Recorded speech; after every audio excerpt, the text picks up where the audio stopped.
Top of the morning, Dan and Amy. Now, these, I should say, are the words of the Chicago Tribune editorial board. The Chicago Tribune editorial board. Okay. That is not a conservative editorial board. Quote, in a state where one of the only job sectors that's growing is the government, it's a terrible idea to implement a new tax that hits private sector employers and workers hard. That's what the payroll tax being considered in Springfield would do. Not my words. Wow. Tribune editorial board. State Senator Ram Valivalam from Chicago is proposing a state payroll tax to cover paid family and medical leave. New tax based on a worker's wages would be withheld automatically from paychecks, just like Social Security and Medicare. Both the employer and the employee would have to contribute toward this payroll tax. You know, we're not doing enough to kill jobs in this state.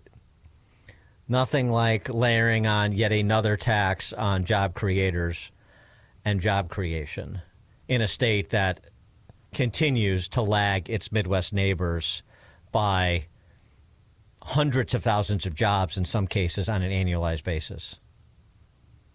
But again, no alternative policy vision, no alternative standard bearers that are particularly compelling, no debate. That sends a signal to the political class. More of the same.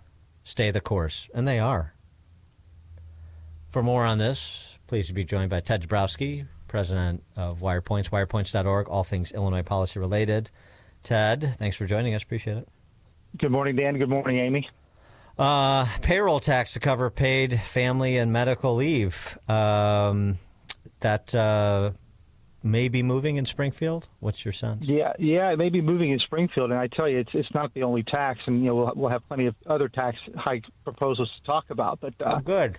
This is par for the course, of course, and they're finding another way to fund another intervention, forcing personal leave and companies to do more costs, and it's not a surprise. It's a 1 point something percent increase. But it's not surprising. I tell you what's really painful, though, is, and it's amazing how the facts never come to the table, but if you look at job growth, and we've talked about it here before, job growth and economic growth under Governor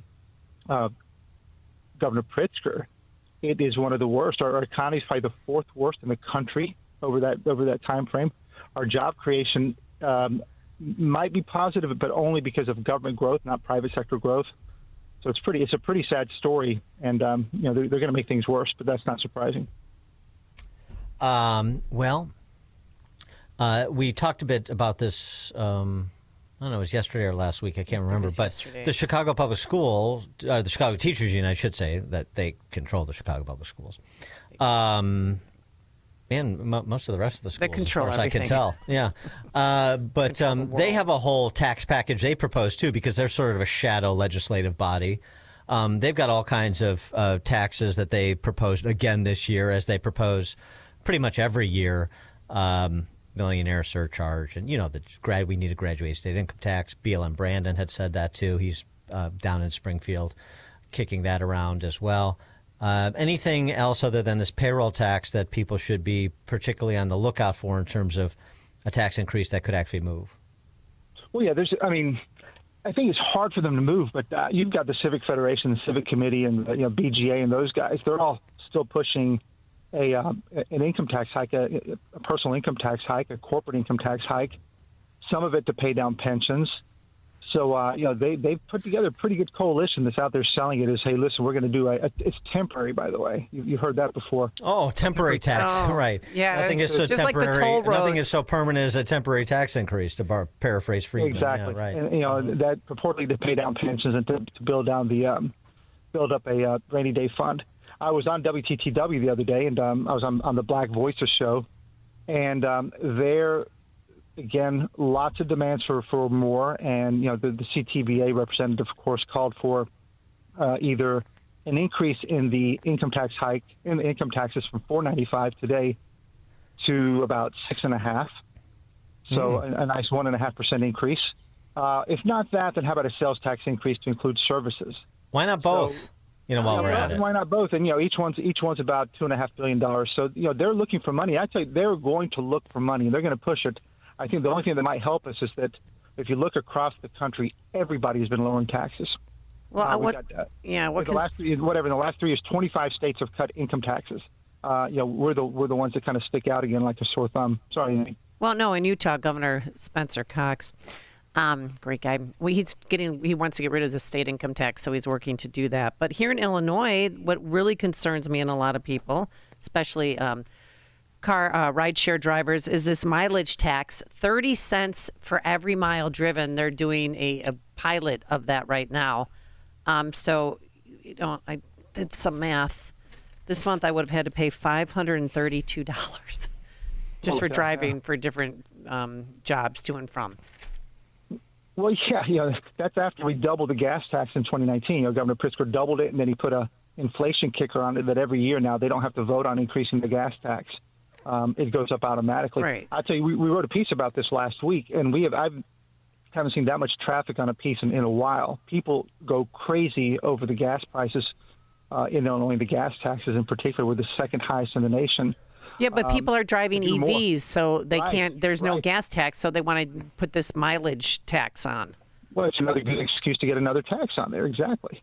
Yeah, but it's like freedom of movement. I mean, it's. I think it's against the Constitution. But hopefully it won't go through it. It'll just be a pilot they know program. Where you are, Amy. They know where you are.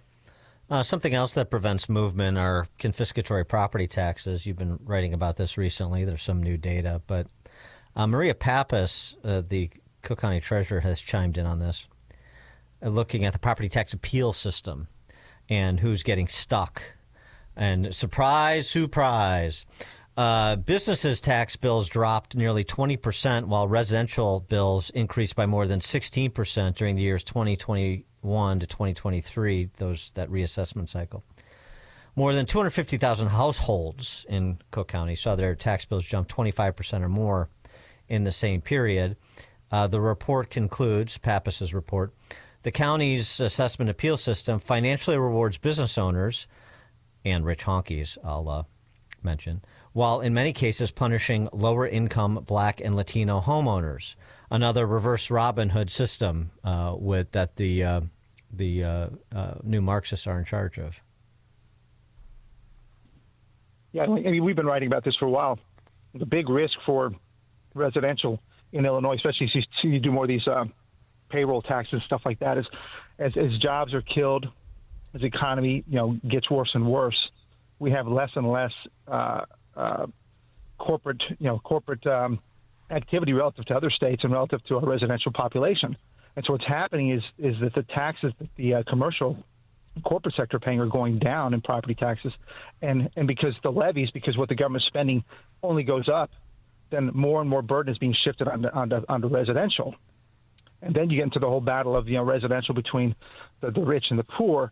It's a really bastardized process, but what we're seeing, and we've seen it over and over and over again, is that the shift is happening from the commercial to the residential. And where it hits the hardest is like places like South Cook, which hardly have any commercial anymore. So it's just massive taxes on the people. And it just kills those cities. Well, and it's killing the lower middle to middle income household. I mean, just more from Pappas's report. Cook County households making less than $50,000 a year saw their tax bills jump an average of nearly 10%, compared to half that for those making more than $150,000 a year. South Deering, the East Side, and West Englewood saw some of the biggest increases, between 20 and 25% after the appeals process. West Garfield and Washington Park neighborhoods, where residents spend the largest share of their income on housing citywide, saw similar increases. So, I mean, you're attempting to take blood from a stone in a poor to working poor to lower to middle income neighborhoods and communities around Cook County, and businesses, and the wealthier certainly are essentially not bearing the same proportional brunt. And these are the same people that are always talking about equity and fairness and representing, striving minority families and so on and so forth. And they just get fleeced. It's the most frustrating thing. It's like talking about school choice, because the very people the people in power purport to represent are the people that get hammered the hardest from every direction. And we can't seem to penetrate people's consciousness with this information. No, and I tell you, the big deal is that we never get around to the real issue. Right now, we're talking about the distribution of taxes from one group to another. We never get to the point of why is spending so high? Why don't we ever cut it? You never hear cities and villages and counties and whatever. They don't ever cut, right? They only grow.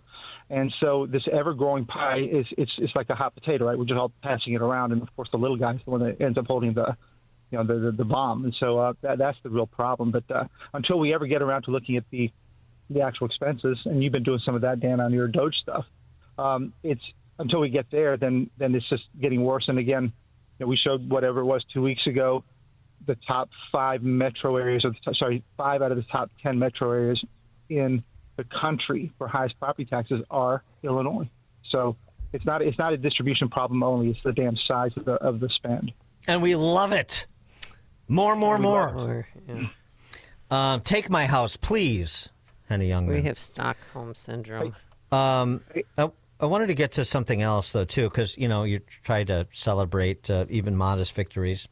And this was a modest victory involving your colleague, Mark Glennon.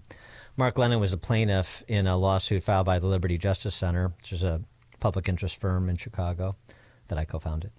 Glennon, the plaintiff, versus the city, after Bally's announced a public offering that was discriminatory on the basis of race and gender. And because of this litigation by Liberty Justice Center and Mark Glennon stepping up to be a plaintiff and a prospective investor that was being discriminated against by this Bally's offering at the impetus of the city of Chicago, Bally's revised its offering, and in its new securities filing dated the April 22nd, removed the requirement that purchasers be either a woman or minority. So, strike a blow for colorblindness, which is a victory and an important one. It is. Everywhere we see racism of all kinds in Chicago, and this is a case where Bally's is selling this stock, and it was interesting for both me and Mark, and I'm so happy that Mark joined in on that suit. But this Bally's required, if you wanted to buy these stock in this particular park, you had to be a minority, and so I went in there to go see if I could buy it. My mom's from Ecuador, so I qualified as a minority, so I bought a share. By the way, this is the craziest share thing I've ever seen in my life. I'm a finance guy. I couldn't believe what they were purporting to be a really good investment for minorities or low income people. Whether you should buy it is a whole nother question. Is great. Yeah, right. It was crazy. I had to spend a lot of time to figure out. The odds of making money on that thing were like so low. Anyway, that was one. So I was able to buy one, and of course Mark went in there, but being not qualified as minority, just being a white male, he couldn't buy it. Oh. And so it made all the sense for us to say, hey, for Mark to sue and make a case that this is reverse discrimination, and there it was. And kudos to LJC. They've done a great job. They did a great job putting that case together, and Mark for standing up. So where are you taking us when you win big? Yeah, right. Well, I think Mark said he's going to donate that money to I forget where, but if you were ever to win something, but I think that's over. They've restructured, and I never got my share, so I'm not going to win big either. So.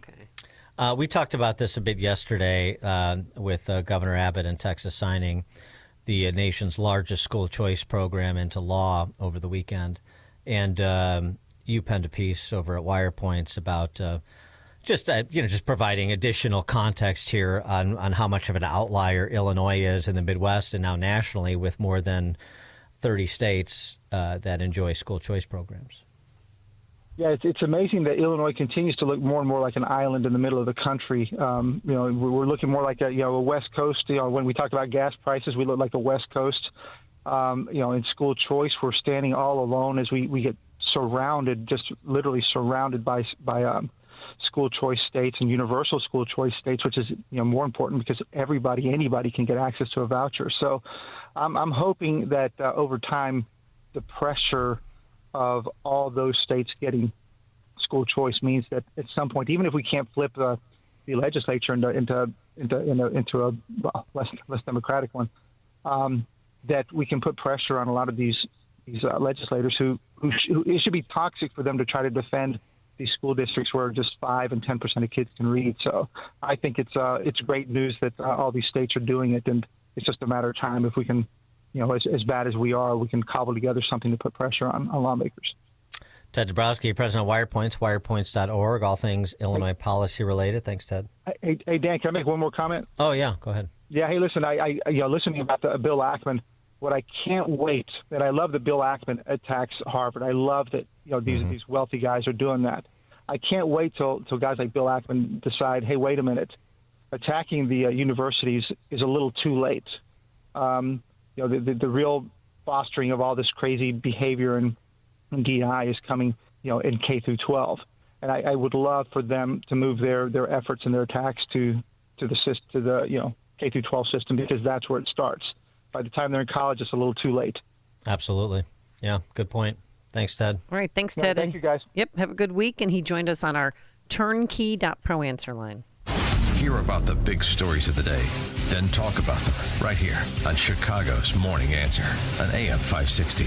The Answer. The following advertisement includes a celebrity impersonation. The summer heat in Chicagoland is no joke. And if your old air conditioner is making funny noises, you may already know it's time for a new unit. Look, your air conditioner, it's a disaster. People are telling me it's the worst